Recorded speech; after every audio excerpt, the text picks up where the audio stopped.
All right, so hey guys, I hope everybody is doing all right. I just thought I'd get on here to do a really quick video. This time, wives, I'm going to be speaking to our hubbies, to our husbands in this video. And I've said this before and I'm going to say it again.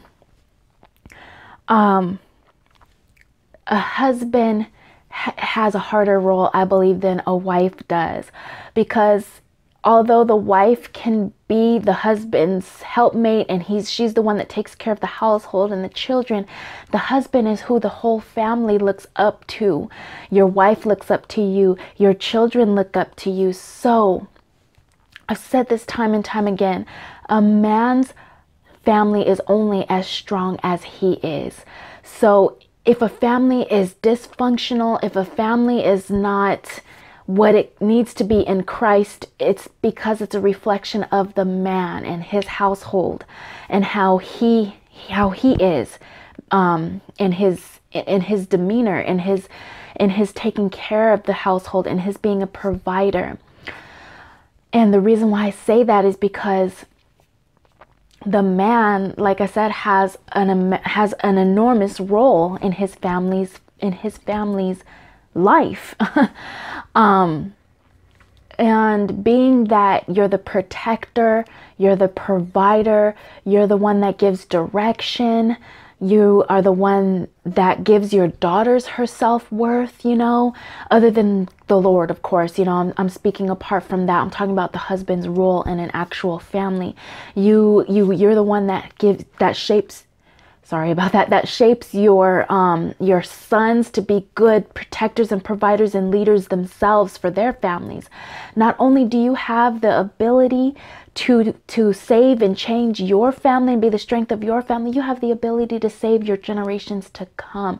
What you do will reflect even in your children and in your children's children and in your children's children. So believe it or not, you have the ability to change your grandchildren's lives, your children's lives, your great-grandchildren's lives. You know, it's true. It's true. So if there was ever a time for you to give your life to Christ and for you to change things around in your household, it would be now, because like I said, you have the ability to change your generations. David is a perfect example of this. Solomon, we all know, was the wisest man in the Bible, but he fell back because of the women that he submitted himself to the women that were, you know, less than that were not of his religion, that were not of his background at all. He fell victim to it in his adulteries and his many affairs that he had. But in the Bible, it says that David, because of David, he was able to not only save Solomon, which was his son, he was able to save the generation after Solomon, Solomon's son. So he said the kingdom was not going to be taken away from your son. How amazing is that? Because David was so close to God, and because David had a heart after God's own heart, he was able to save the generations to come. So men, I'm telling you, what you do in your family will reflect in generations in your family. So I always say, and I'm going to say it again, that your family is only as strong as you are as a leader, as a protector, as a provider in that family, okay? Because like I said, your wife is going to come to you. Your children are going to come to you for guidance. So you need to be able to withhold and withstand that in your family. So get in your word, get in prayer, ask God to lead you, put his spirit upon you and help you to grow your family, to be the strength of your family, to provide for your family, to protect your family, to be the one that everybody is dependent upon in your family. And ladies, if you don't have a husband yet, pray these things over your husband, that he is a strong provider, a strong leader, a strong protector, a strong man of God that's able to not only save your family and bring your family strength, but save your children's families and your children and the children to come after that, generations to come.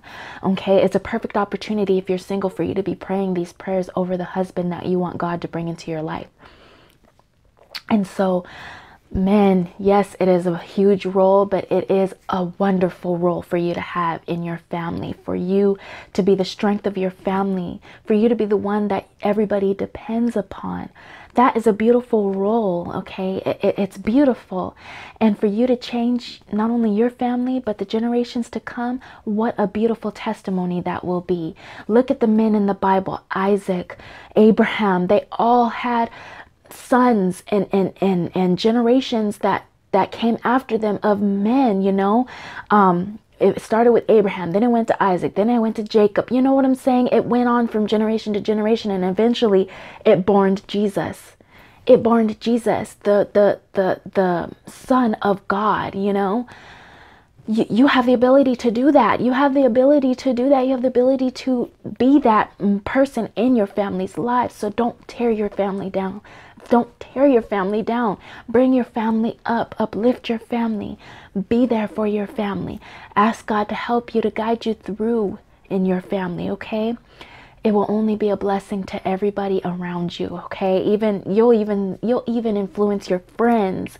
You'll influence acquaintances, you know, anybody that looks at you into your family, they will be like, wow, now that's the man I aspire to be. That is a leader. That is who I want to be. You know, that's what it does. It brings wonders into your life, okay? It's nothing but a blessing. I love you guys. Hang in there. Get a prayer life. Write in that journal. Start uplifting your family. Start uplifting your wife. Start uplifting your daughters and your sons, because they are dependent upon you. I love you guys. I hope you guys have a good day. Bye.